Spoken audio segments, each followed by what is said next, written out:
I mean, it's so hard because it's like, who would I want to choose?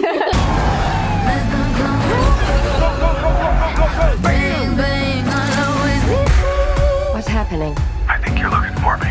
Sorry, guys. Sorry. Sorry. How you all doing? You having fun? I think her character in the movie, we get to meet her at first through the songs. We get to know her a little bit, and then later we get glimpses of her personality. I mean, the empathy that she has. Yeah. So how was to kind of make the songs to introduce the character in the first place? I love that concept because the music has so much depth to it, and so you do get to understand kind of her world and her value system through the songs first, and then you get to experience it kind of firsthand, which is awesome. I think like it puts a lot of pressure on the music because it does have to kind of define who this person is for a good part of the movie. You know, that's all you really know about her is the music and how she's expressing herself on stage. But it was a beautiful challenge because I got to incorporate so much into the songs and really got to tie it deeply into the narrative and the story and kind of emphasize the differences between Lady Raven and Cooper and kind of their opposite value systems and what will come to be, you know, sort of a concept in the film later. And when you were thinking about this whole concept of her personality, was there like something that you thought it was really important to highlight, like a characteristic that you really wanted to be there and for the public to actually see and notice? I think there was a few. I would definitely say just rawness and honesty. I would say something my dad and I talked about a lot with the character is that she is the same person that she is on stage as she is off stage, and kind of the movie comes to question that, and she has to question herself whether is she that person who she pretends to be on stage. Is she the person that talks about empathy and love and trust and forgiveness and all the things that she talks about in her songs and is confident on stage? Is she that person off stage? And it's a test of that.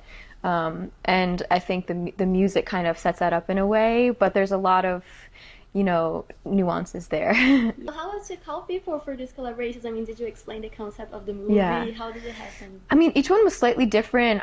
We did definitely, you know, for each one it was very personal kind of connections and just calling them and explaining to them what the movie was about. And Amare's happened later in the movie, but Russ and Kid Cudi were before the movie started because, you know, we wanted them early in the project to know, you know, who are they going to be.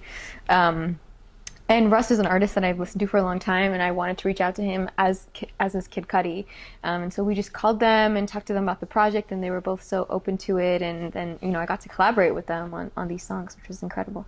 And I like to make like two parallels. Which song was like the hardest one to write? Which song was like the funniest one to perform later? Oh, that's a really good question. I would say there's one song in the movie that happens later that's on the piano. And that one, I would say that one and the end credit songs were both the hardest ones to write.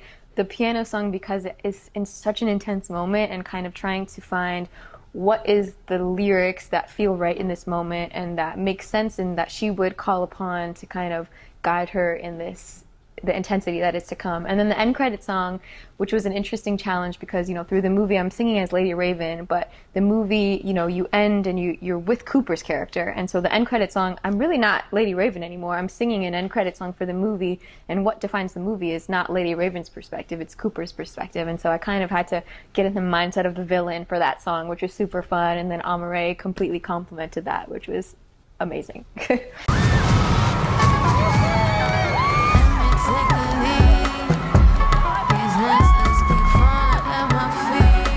And I love like a detail of the concert scenes is that we actually kind of feel the emotion, like Riley's screaming. Yeah. So I was wondering, do you have a concert that you went to and you felt that emotion that you were like, my God, or some concert that you would like to go to and you think you would feel like that? There's a lot. I mean, there's so many. I feel like that. I feel that when I go to any concert, because for me, music is such this spiritual experience, and just being in a room with a lot of people who are focusing on the same thing. It's almost like in India when you say a mantra like over and over and all of the energy is kind of focused on this one thing. That's kind of happening in a concert with all these people and all their energy kind of coming together with a melodic line or a lyric, and they're all connecting over it. And so such a beautiful thing.